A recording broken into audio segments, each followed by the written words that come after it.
it turns out that the Red Cross is not looking for a nightclub promoter. Doctors Without Borders they're looking for credible doctors, not, DJs or promoters. So I remember being so dejected by the rejections.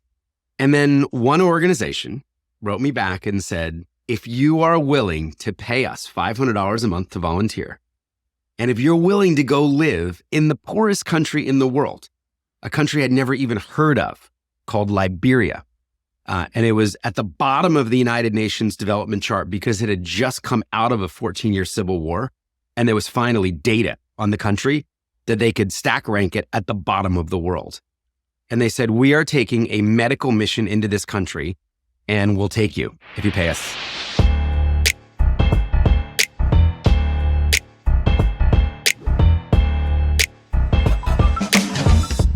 What's up? I have Scott Harrison here. We've been, maybe planning to do, at least in my head, I've been planning to do an episode like this for a long time.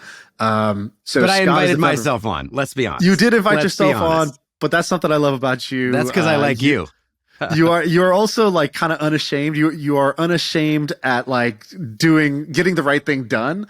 I met this guy once and he said, if your intentions are good, you can get away with anything. And I don't know if that's, 100% true, but I do think it's a good motto. Don't be too shy. So yes, you invited yourself on, but I think it's going to be a good one. Well, the alternative was you want people to die of bad water. So, right. Yeah. Well, which one is it? Just kidding. Scott's a good friend. We met through a mutual friend, Michael Birch, and then I went on a trip to Africa with Scott and saw the work that he was doing. So that was kind of cool. I'll say this. So a lot of people click on this podcast because they're schemers and dreamers. They're trying to figure out how to make money. And we don't shy away from the fact that we enjoy making money and we enjoy the game of business. I think for most people, here's their mindset coming in. It's going to be charity episode. Okay. Maybe if I'm in the mood, but I'm going to tell you this. So that person who's a little on the fence, let me tell you this right now. You're going to love this episode way more than the normal one for two reasons. The first is you're going to be inspired. Scott's story is very inspiring. I've heard him tell it many times. I'm going to give him the opportunity to tell it here because it's kind of one of these like real life movies in a way. And he started off as a not so do-gooder and turned into a very do-gooder. And I think the story is very good. And two, he's an entrepreneur and he took an entrepreneurial approach to charity, which I think very few, I know personally of very few examples of that. And he's a very good storyteller. And for all of you people who reach out to me saying, oh, Shaan, I love your stories. Well, the master is here. He's a much better storyteller than me. So if you take nothing else away from this, you'll pick up a lot on storytelling. Those are my promises to you. Scott, how did I do? Do you think that's a high bar? It properly? Yeah, I know. No pressure. Luckily, you've told this story once or twice before. Well, I like schemers and dreamers. So I was definitely a schemer and dreamer at 18 years old. I was born in Philadelphia, raised in a conservative Christian family. And when I was 4, my mom passed out on the bedroom floor due to a carbon monoxide gas leak in our house. So we just moved into this new house. My dad was excited because it was reducing his commute. He wanted to spend more time with me, have a big family. And she was the canary in the coal mine, which her unconsciousness led to the discovery of this gas leak. And life was never the same again. Mom never recovered. It affected her because she was at home all the time. You guys she were was 24/7. That's right. She was unpacking boxes from the move, putting frames on the walls. Dad was working, long hours at a job. I was at school playing with my friends at their houses, and she bore the brunt of it. And my dad and I actually got sick. So we had some weird food allergies, some migraines, but she got really sick. And this led to the discovery of the gas leak. My dad ripped out the furnace with his bare hands. He threw it out on the curb. And from that point on, her immune system was irreparably disabled. And unfortunately, I have 40 years of experience with the 3M family of masks. So my mom was always masked from that point on.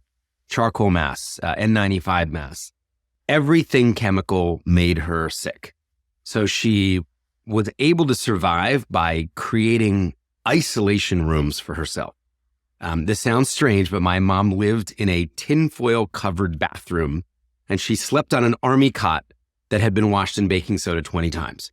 She was so sensitive that if she wanted to read a book, I would have to either bake her book in the oven or set it outside for a couple days in the sun to get that smell of print out. Then I would knock on the door. I would hear the tinfoil rustle. I would hand her the lightly baked book, and with her mask on and a pair of gloves, she would receive the book from me and shut the door.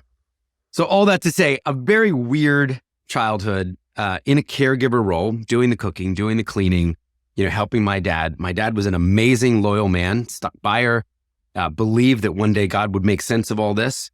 And, my mom just lived with this for the rest of her life. So, the first kind of chapter of my life, if you'd run into me as a young teenager, I was going to be a doctor. I was going to cure mom and everybody else sick with a condition like hers. Instead, I became a schemer and a dreamer. And at 18, I moved to New York City and just had that wake up moment. Now it's my turn. Now it's my turn to break the rules. I don't want to take care of anyone anymore. I want to take care of myself. And I want to have sex, and I want to do drugs, and I want to drink, and I want to be rich and famous. And I stumbled into this job as a New York City nightclub promoter where you had a pretty good shot at achieving those markers of success. And I became really good at throwing parties at the high end, selling $1,000 bottles of Cristal, selling $25 vodka Red Bulls that cost us 25 cents, and creating spaces for movie stars and actors and musicians and fashion moguls and designers to party. And, it couldn't have been more opposite, maybe from the slightly repressed Christian upbringing. And, a picture of my life 10 years later was me in a DJ booth with a famous DJ. I'm spraying champagne down over the crowd. Puffy's at table 1, Jay-Z's at table 3, and I'm at table 2 thinking I'm a rock star because we had prettier girls at our table than Jay-Z or Puffy. And this was, it was dinner at 10, the nightclub at 12, and then after hours at 5 a.m. and to bed at noon, taking Ambien to come down with a whole lot of self-loathing, if it caught up to us, which it did, far too often towards the end of that. So it was 10 years for me to realize that I had made a mess of my life. I had come so far from the spirituality, from the morality that my parents had tried to instill in me, so far from wanting to become a doctor to help others. And one day, half my body went numb. And, maybe no surprise to anybody listening as I just described what I was doing. But I just remember thinking, I'm going to die. I'm going to die. I've been living like I'm going to live forever. And now I'm going to die in a week. I've got some brain tumor. I've got something very wrong with me because I can't feel half my body. And I went to doctors and had MRIs and CT scans. And, they hooked diodes up to me and electromagnetic pulsing, all that. They couldn't figure out anything wrong with me. But it was a wake-up call, Shaan, that if I did die, my tombstone, the best it could read, would be, "Here lies a man who's gotten a million people wasted." It was the only thing I had to show for when my you were career. in the doctor's office and you fill out the little form, were you just like, yes, on all the questions? It's like, have you in the last 6 months consumed any drugs, alcohol? Yeah, I remember being brutally honest. Yeah, right. Because I think everybody kind of cheats a little, like how many alcoholic drinks, right? You shave that by half typically. I think I was honest. I'm like, how many alcoholic drinks? Like 165 a week. Something just. Yeah. How many packs of cigarettes? 2.5 a day. Anyway, they couldn't find anything wrong with me, but this led to, a pretty radical life change and maybe the close of chapter 2 as this sycophantic, hedonistic nightclub promoter living only for himself. And I wondered whether I could start life over at 28 and really asked myself, what would the opposite of my life look like? I realized a pivot was not in order. This was not a small course correction that needed to happen. This was like do and think and say the 180 degree opposite of everything you've done and thought and said for the last 10 years and see how that plays out. And I live for these kind of like these moments, these self-talk moments. I think most of life is just in my own head. It's me with me, and we're having a conversation. And so, a lot of times it's small talk, it's surface level stuff. And then there are these times where I have the real conversation with myself in my head. Do you remember what those days, or like what made you really like have that conversation with yourself at that point? Yeah. Well, there was a faith piece. So I started praying again and, kind of going back and like, hey, what do I believe any of that stuff from childhood? There was a lot of religion, there was a lot of rules, but there was a lot of good in there as well. So I sort of, tried to kind of come back to faith again. So there was a lot of prayer, like, God, are you there? And what should I be doing? And is there anything else for me? And I remember the self-talk really saying, okay, well, if you're exploring the opposite of your life, what would that look like? And I thought, well, it would be volunteering on a humanitarian mission in the poorest country in the world. That was the spec. That would be the opposite of a nightclub, bottles and models lifestyle. And I remember I'd taken some time driving just aimlessly north, trying to, find myself. I wound up in Maine in an internet cafe on Moosehead Lake with dial-up Dell computers. And I started applying to humanitarian aid organizations that I'd tangentially heard of over the decade. Certainly not that I'd given any money to, but Doctors Without Borders, Save the Children, Oxfam, World Vision, the Red Cross. And I was very clear that this is what I wanted to do. Give 1 year of the 10 years that I had selfishly wasted or lived and see if I could be useful. Well, maybe no surprise, I was denied by the first 10 organizations. It turns out that the Red Cross is not looking for a nightclub promoter. Doctors Without Borders they're looking for credible doctors, not, DJs or promoters. So I remember being so dejected by the rejections. And then one organization wrote me back and said, if you are willing to pay us $500 a month to volunteer, and if you're willing to go live in the poorest country in the world, a country I'd never even heard of called Liberia, and it was at the bottom of the United Nations development chart because it had just come out of a 14-year civil war, and there was finally data on the country that they could stack rank it at the bottom of the world. And they said, we are taking a medical mission into this country, and we'll take you if you pay us every month. And the job or the volunteer role I signed up for was a photojournalist. So I was going to be taking pictures and writing. And I was always a pretty good writer and a pretty good hobby photographer, through the club years. And I'd gotten a degree part-time at NYU for that because it was the easiest degree. You basically did the real life version. I don't even watch Seinfeld, but I know about this episode where George is like, Jerry, I'm doing the opposite now. Whatever I used to do, I do the opposite. You basically had the real life version of that where you're like, go from New York City nightlife, rich, famous, fast living to I'm going to go to the poorest country on earth, pay to volunteer and basically donate a year of my time just to kind of course correct and like break my own frame and shift. Just, it sounds like you didn't even have like a long-term plan or like this grand vision for yourself. It was like, I just need to shift like this direction I'm going now into I need a swerve in a hard turn. And then a couple of things happened. Yeah, that's exactly right. I wouldn't have told you more than a year of line of sight. I met the chief medical officer. So I was going to be living on a hospital ship, a 500-foot converted ocean liner that was 50 plus years old. So not a nice cruise liner. And it had been gutted and turned into a state-of-the-art hospital with a very simple idea for this charity. Let's sail a giant hospital ship with the best doctors in the world on their vacation time, and let's take it to people who can't afford medical care. And because we can control the environment, let's bring them on the hospital ship, perform these life-changing surgeries, and then set them, back on land with transformed lives and transformed health. So I met the guy who was running this whole thing, and his name was Dr. Gary Parker. And I learned that he was a plastic surgeon from California who had heard about this opportunity, and he signed up for 3 months. And when I walked up the gangway of this hospital ship to surrender my passport, he had been there 21 years. So he never went back to his California plastic surgery practice, and he dedicated 2 decades of his life to this work. So I remember just thinking, what if that's me? What if it's not a year? And I wanted to know everything I could about him and what 2 decades of service would look like or feel like, or the impact that a person could have. So my 3rd day there is the patient screening.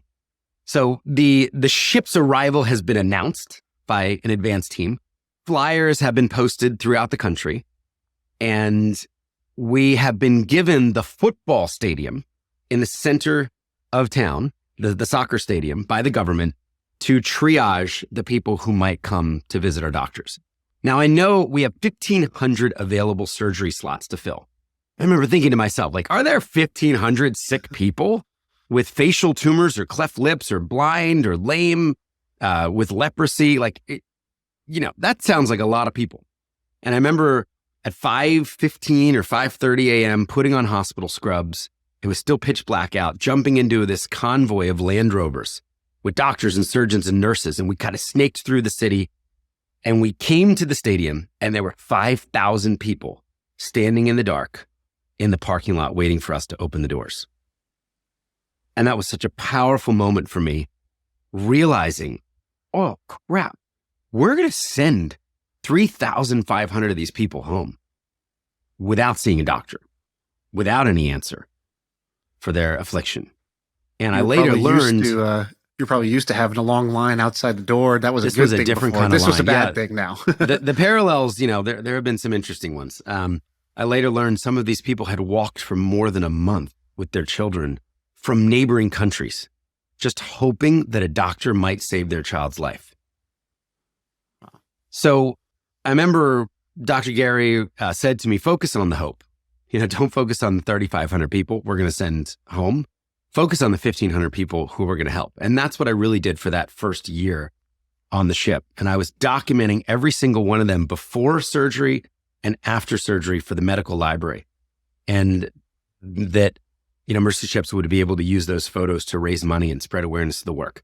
The other cool thing that happened was I was blasting my club list of 15,000 emails with pictures of facial tumors and flesh-eating disease and leprosy, being healed, and, or patients being operated on. And, back then, email open rates were like 100%. So there were definitely a lot of unsubscribes. I signed up for that cool Prada party you threw once, but not like the tumor party. But then, most people were intrigued. They were fascinated. I had no idea that there were doctors on a ship saving people's lives. How do I get a piece of this? How do I sponsor a surgery? How do I come on the ship like you? I remember somebody writing me from Chanel once. She's like, I sit here in a brightly lit cosmetic headquarters and I'm weeping, because I want more. I want more than to sell makeup every day. I want more for my life. I want more purpose. So I learned that maybe the same gift of promoting, getting people to stand outside a velvet rope to queue, to hope to get into a nightclub, telling the story that if you came in my club and you spent thousands of dollars and you left with a cute boy or a cute girl, then your life had meaning. That same maybe gift or skill of promoting could be used to promote something entirely different and redemptive and important for other people. So the year ended and I just signed up for a second year because I didn't know what was next. So, well, let me go do this again for another year. And that was when I found water. So the second year I got off of the ship, I spent more and more time. I bought a motorcycle. So I'm driving around West Africa, Liberia, with 14,000 United Nations peacekeepers and soldiers. And I've got this little press badge and I'm spending time in these rural areas and I see the water people are drinking. And they're drinking from swamps and ponds and rivers, brown, green, viscous water. And I learned 2 things. I learned half the country is drinking dirty water. And I learned half the disease in the country is because people are drinking dirty water. So, for contrast, a year previously, I'd been selling Voss water for $10 a bottle to people who would just order 20 bottles for the table and not open any of them because they were drinking vodka or champagne. So there was just something so, profoundly contrastful of watching a human drink dirty water that was making them sick in real time and knowing the excess of my former life. And I remember showing these photos to Dr. Gary, and I'm like, Dr. Gary, no wonder 5,000 sick people are standing outside a parking lot of a stadium. You should see what they're drinking. And he said, yeah, I know. And in fact, 1 billion people drink this water every day. 1 in 6 people alive on the planet. He said, why don't you go do something about it? Why don't you make this your mission? Instead of raising money for, the next 1,500 surgeries on this ship, why don't you just go get everybody in the world clean water? He said, yeah, something like you'd be the greatest medical professional in the history of the world if you just brought people the most basic need for health, the most basic need for life. And I was 30 at the time. And I'm like, oh, well, okay, Dr. Gary, that sounds good. And I came back to New York City and said, that's what I'm going to do. I'm going to try to bring clean and safe drinking water to every single human on earth before I die, because that seems like a good idea. And it'd be great if 5,000 people didn't have to stand outside a stadium, if 3,500 people didn't have to get turned away because they had clean water in their villages. And that was really the start of Charity Water, now 17 years ago. And you, this story, I would say 2 things. One is your story is so good that the first time I heard it, I thought, that sounds almost too good, like too good to be true. Like the story is almost like Hollywood in that sense. As I got to know you, I learned that you're the real deal. I went with you to Africa. I saw the wells that you guys have created. I saw the drinking water. We did the water carry of, how far the women and children have to carry water. That's not even that clean, but the cleaner water back home just so that they have water. We saw the schools that were like, now could function because they had this. We saw so much stuff. So I've seen the impact of it on that side. Yeah. I remember thinking this almost sounds too good to be true. It turned out to be the real deal. That's the first thing I want to say. The second thing is when you have that moment where you're like, all right, here's what I should do with my life. I know I've felt this. I'm sure other people have felt this too. The difference between what you feel like you should do and what you actually do is often held back by some sort of fear or limitation. Did you, once you left Africa and you get back to New York, did doubt creep in, or did you have any second thoughts of well, maybe I'll just send the check and go get a job somewhere? Or are you just wired differently where you were just sort of gung ho, no, I'm doing this? I think what helped was that I had lived there for almost a year. You hear about a lot of people that go on a mission trip with their church and they spend 5 days in Guatemala or in Africa. 5 days is not enough to change. Right. You change everything about your life for most people. A year of immersive proximity to an issue was. So there was a responsibility to do something about what I'd seen that took more than a week or even a month. Right. So I remember coming home. In fact, the ship was sailing to South Africa while it was going to be dry docked every year. So they would kind of make repairs on the ship and everybody went on vacation to wine region for a month. I'm like, I don't want to waste my time doing that. I'm going to go back to New York City and I'm going to put on a gallery exhibition of all the photos that I've taken. And I'm going to invite all my club friends in and I'm going to ask them for money. And I did that. I got a gallery donated in Chelsea. I got a bunch of, printers to donate, high res giant photographs. And I put together 108 of my before and afters in a gallery. And I invited everybody from the clubs to come in and we raised about $100,000. And then I went back on the ship to show people what we had done with their money, right? To kind of follow the donation. And so let's talk about the approach that you used to build Charity Water. So first, let's zoom out. At this point, Charity Water has been around for how many years, and how much money has been donated, and how many people have been given clean drinking water since this moment? We're in year 17, just started year 17. We've raised $750 million, and we've helped 16.8 million people get clean water. Amazing. And in the world, there are 770 million people without water. So it's now 1 in 10 people alive as we record this are drinking dirty water. 82% of them live in rural areas. So 17 years later, now back to year one of that, your approach. So you took a very interesting approach to this. I want to start with a quote that I had heard you say once. It's like this toothpaste quote. You'll tell it better than me, but I still remember this. You first told me this like 8 years ago or something. And that one stood out to me. It stuck with me ever since then. You want to say the quote? So I don't butcher the exact wording. This was Nick Kristof in the New York Times. Toothpaste is peddled with far more sophistication than all the world's life-saving causes. Exactly. Colgate is better than Doctors Without Borders at telling their story. Right. The marketing, the sophistication, the photography, the storytelling, all of it that goes into selling random commodity products like deodorant and toothpaste. And what stood out to me when I kind of encountered what you guys were doing at Charity Water was it was like best in class marketing, best in class product, best in class storytelling, like you would find with the way that, traditional consumer packaged good brands are run, but you were doing it with charity. And I had never seen that. I was used to going to a charity website that was some old and crusty Craigslist looking site. And I push a button and it asked me for money through some old payment method that I don't even know how to use. 6 pages long, right? And then I'm like clicking accept. I have no idea where this money is going.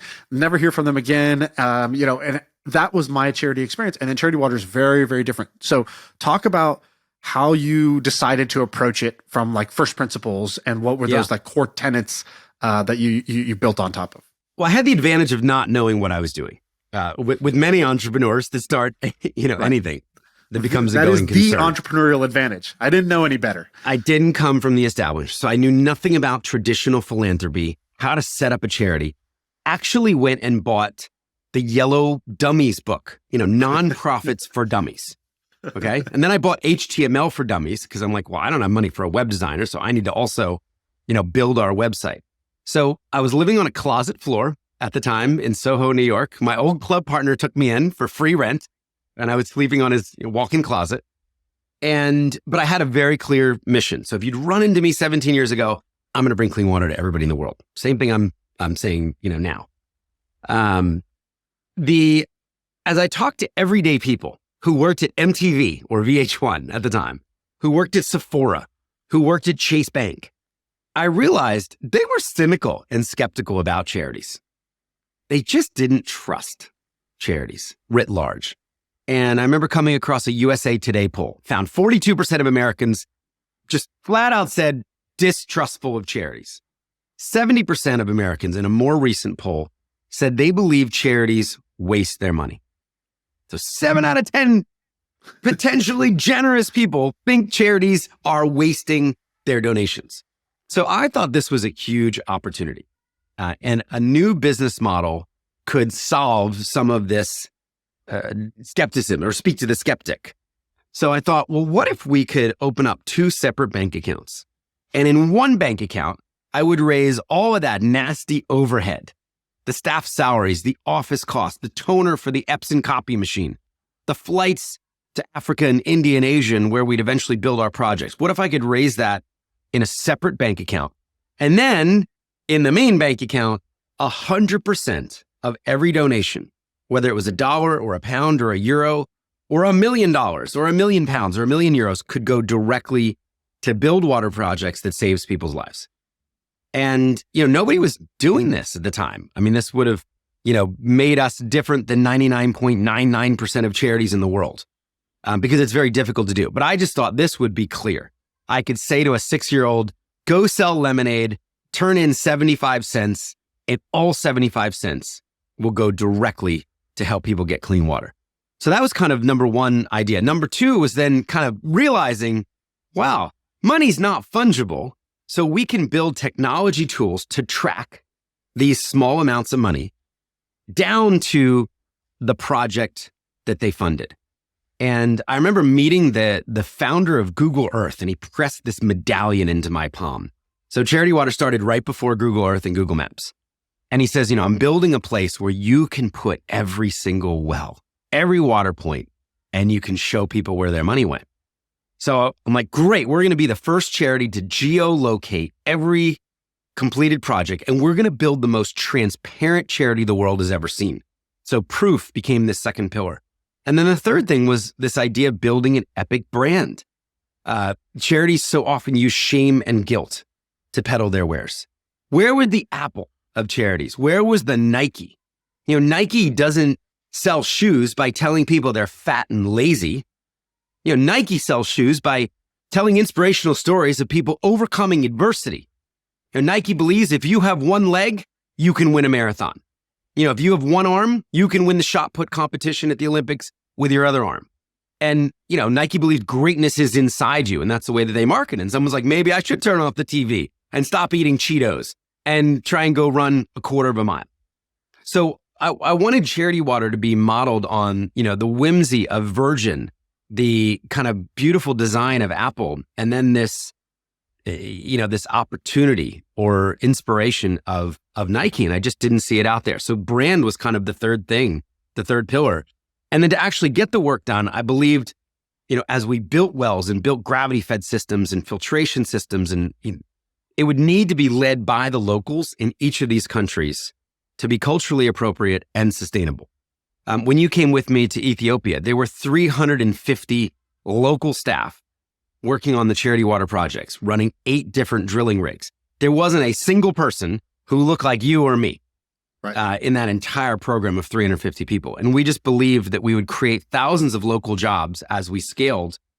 And our role would be to get people to care about this issue, get people to say, it's not okay on my watch that we are looking for water on a planet over 100 million miles away, and 770 million people are risking their life every day because they don't have clean water here on our planet.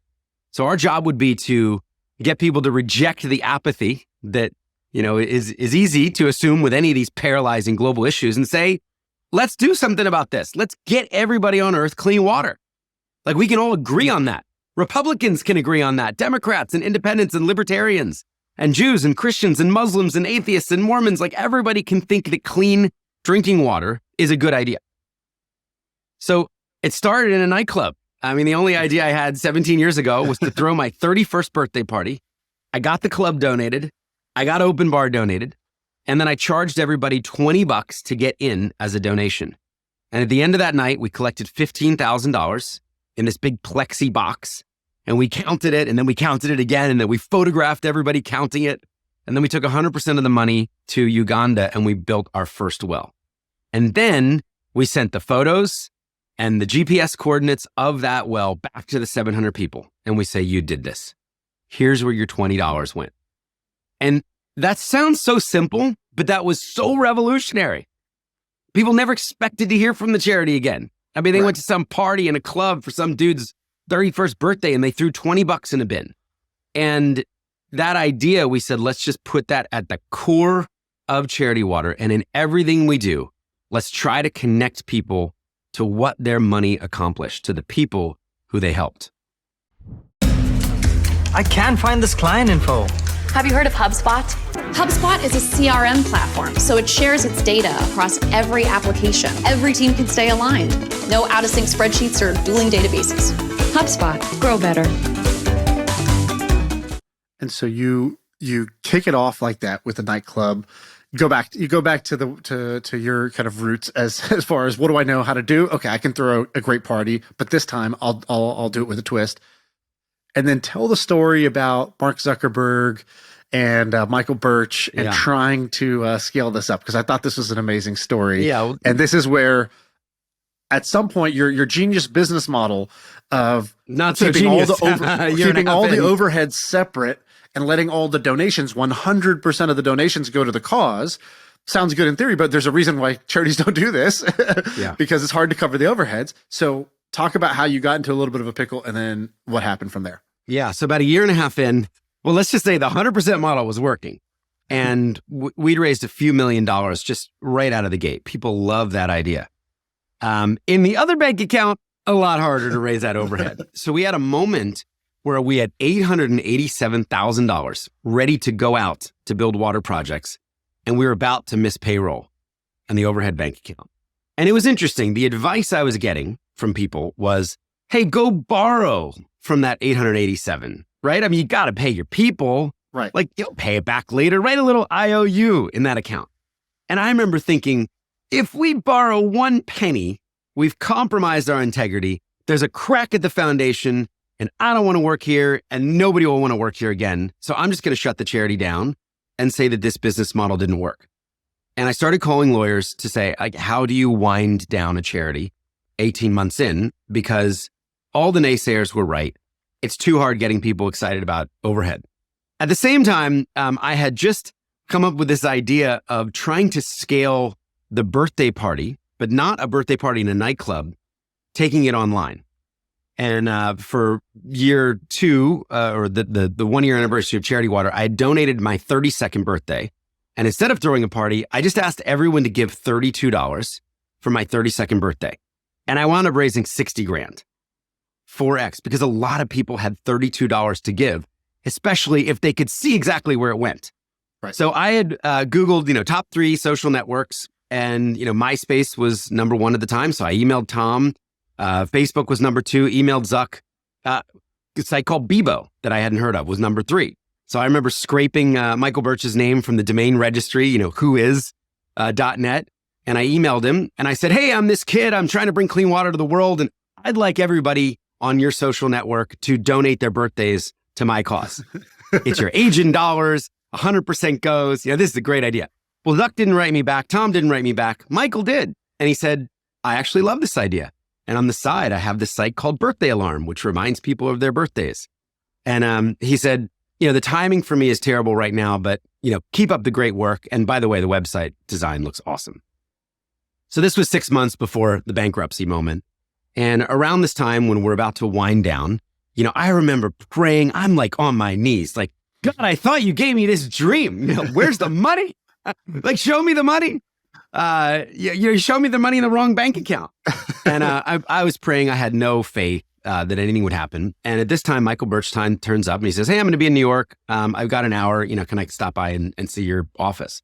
And I remember sitting with him and taking him through a presentation on my laptop and just being really honest about how hard it was to raise money for overhead. And I remember thinking he just didn't like me. I mean, he was British. He wasn't smiling. Not a lot of warmth or encouragement. But 2 days later, he emails me at midnight and he says, hey, I really enjoyed meeting you. I just wired $1 million into your overhead account. And I remember logging on to the bank and I saw it 1,000. It was 13 months of overhead funding. So we went from insolvent and I think he said, keep rocking. You just need more time. Love the idea. Right. You just need more time. And again, that was $750 million ago. And today, we have 131 entrepreneurs and families that pay all the overhead. And we have never been close to the line since. We grow that group by selecting 20 new entrepreneurs and 20 new families or so every single year as the organization grows. And, Michael and Xochitl have been very generous. They've given over $20 million. They've come to 14 or 15 countries with me now, bringing their kids all over the world to see the impact that they've made. But that was a moment. I've asked Michael, I was like, you've done all these different projects. So he did multiple internet companies. He did the battery. So he's got this members club, like, a physical building, a giant, beautiful 60,000 square foot building. He's done, hundreds of investments, whatever. I was like, what's your favorite? What's the best thing you've done? And instantly he just goes, Charity Water. He goes, the most fulfilling work that I've done is basically donating and then helping Scott and taking my family, my kids to Africa. I think they go like almost every year or every other year or something like that to go and see the work and the projects. And he's like, I love those trips with my family. My kids love it. It's taught them so much. Yeah. And, he's like, that's the best thing I've done, hands down. And I thought that was pretty impressive. Here's a guy who's made like $1 billion and built social networks with, millions and millions of users and all that good stuff. And I thought that was pretty remarkable. And it sounds like, because when I met you, I went to one of your events and then I went to the Ethiopia trip with you, and the Ethiopia trip, it was like the who's who. It was like, famous tech founders, actors, actresses, people from Hollywood, people from the music industry. Tim Ferriss was on that trip, I think. We had such a fun group of people. Yeah, it was kind of an amazing group. And, just like the kind of bus ride conversations were just incredible for the group. And then Then I played Wonderwall at the fire, and people saw that I only know 3 of the 4 chords of Wonderwall. And so then we go there, and I'm like, this is an incredible way to, like, the best products in the world are products where you can either show somebody a before and after photo. Even better, you just put a product in their hands. Or even better, what you were doing, which was, if I let you see it, you're going to believe. And so what have you learned in that process of, like, going from almost bankruptcy to now raising $750 million for charity? Which, by the way, is a fraction of what we need to raise to make the impact that we want to make. So, 17 million people, that's great. That's 1/47th of the way there. So, yes. We believe we're in, like, the second inning of this. Right. I looked at the 27-year, Justin Kahn tweeted this a couple years ago, the 27-year stock chart of Amazon. 7% of the value was created in the first 20 years. 93% of the value, years 21 through 27. So, things take time, and we believe that, this is just a mile marker on, hopefully the expansiveness of the charity water community and the generosity that is yet untapped as we, again, try to get everybody clean water. I mean, there's probably nobody listening that thinks people should die by drinking bad water simply because of where they were born. Right. We all agree. And what is the cost to give someone clean drinking water? Rough. I know I remember there was a number, and then I remember $40. You were like, hey, that number's outdated. It doesn't take into account these other things. Let's raise it. And I remember being like, well, I don't know do we want it? Should we just round the number? And you're like, no, we don't round the number. We just say what the actual cost is. Like, I really appreciated the integrity of it. And I think last year it's $40 to give one person clean water on average. We work across 22 countries. I think last year's actual was $39.67. And so $40, and that's for a year, or that's for a lifetime? No, what is that? That's for 10 plus years, for the life of the project. Some of these projects so last more than 20 years. You can absolutely change somebody's life. $40. I know. And talk about some of the things that you've tried. So now let's kind of go into the slightly entrepreneurial section of, like, stories of stuff you've tried or opportunities that you see more in the spirit of kind of how we typically brainstorm things around here. Yeah. I mean, innovation has been a real core of the organization, as you say, trying new things. We made one of the first virtual reality films 7 years ago. This is before they had VR cameras that you could buy. We got GoPros donated, made a modified rig, and shot a 6-day journey where a 13-year-old girl gets clean water for the first time in her life. We debuted that at a gala where we put headsets on 400 people in black tie. We press play in synchronicity. We took them all to Ethiopia for this week of, water magic. And then the minute the film ended, we just asked them for money and raised a couple $1 million. So, that was a fun one. A couple years ago, we got into the Bitcoin space, and we started a trust called the Bitcoin Water Trust, where we raised 100 Bitcoin to start. And we said, we're going to lock them all up in cold storage until at least 2025. So we're not going to sell it. Charities typically, when you give them stock, they immediately liquidate. Who are we to ever take a position on any asset, right? Right.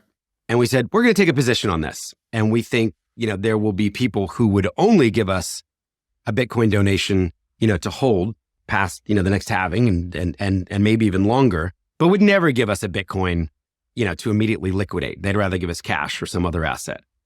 So we raised over 100 there, and that campaign is open, is still going with that same promise that 100% will then, get unlocked at some point, 2025 and beyond, and then go to have as much impact as possible. Gosh, I mean, the birthday idea raised over $100 million by getting over 1 million people involved just in that simple idea. And that's now been taken by lots of other charities. And what's the best we're way about to open up a physical space. My birthday's in 2 weeks. I want to give up my birthday. Oh, do it. I'll be your first donor. All right. Yeah. It's at least worth it to set up the page in 30 seconds. Is it still at mycharitywater.com, or where do I go now to do that? I think it's probably on the homepage now. Okay. Wonderful. Yeah. So that's another way people can get. And then we have an amazing subscription community called The Spring, which has really helped the organization triple over the last 5 years. And I remember being in a Land Rover with Daniel Ek from Spotify. And he's like, Scott, your business model sucks. Every January 1, all that money you raised last year, your ticker starts at zero. You got to go re-raise all that and then grow. He said, why don't you build a community of people who will sign up every single month to give what they can. And that's the spring. That now has members from 149 countries and is really the core of so much of our growth. The average is about $30 a month. So it's a little less than one person getting clean water. But there are a lot of people that can give one person clean water every single month and not even miss it, not even think about it. It's 2 Netflixes and a Spotify, right? Or 2 HBO Maxes. And instead of, getting content that you probably don't even need to watch more of anyway, humans are getting clean water as 100% of that goes. So people could learn more about that at thespring.com. And there's also a video there that's gotten over 100 million views, which is a short telling of our story with some of the visuals that you mentioned. And I'm going to ask you one impossible question, which is kind of like, you asked Michael Jordan, how do you do it? Right. It's like, you've told me little things in passing around, because I kind of admire your brand building, your storytelling, and your event thing also. Like, we didn't even talk about the events that you guys throw and how those drum up so much interest and passion and donations. And you had told me one thing about the events that I shared on the podcast that a lot of people liked, which was when I asked you, why are your events so good? Why do people rave about the events? And you said, oh, I got this from Vic, my wife. She says, it's about the moments between the moments. And you gave me that little philosophy. And I don't even think I understand 80% of that, but I don't know that I do either. We should get my wife in here. It's provocative, right? Yeah. It gave me something to think about. I'm curious, do you feel like, is there anything that you've kind of, is your personal philosophies or isms or sort of like life hacks when it comes to either the storytelling, the sales, the marketing side, the brand building? Like, do you have any other moments between the moments that I can take with me this time? Well, I think the more you give, the more you give. So I think it's like a muscle, and practicing generosity, practicing saying yes, just makes you want to say yes more. It makes you want to help more people. I think a lot of people they have the walls up. Oh my gosh, if I say yes to this charity, I'm going to have to say yes to the next one. Right. Yes to the next one. And like, everybody's going to be asking me, like, that's okay. Try that, Right.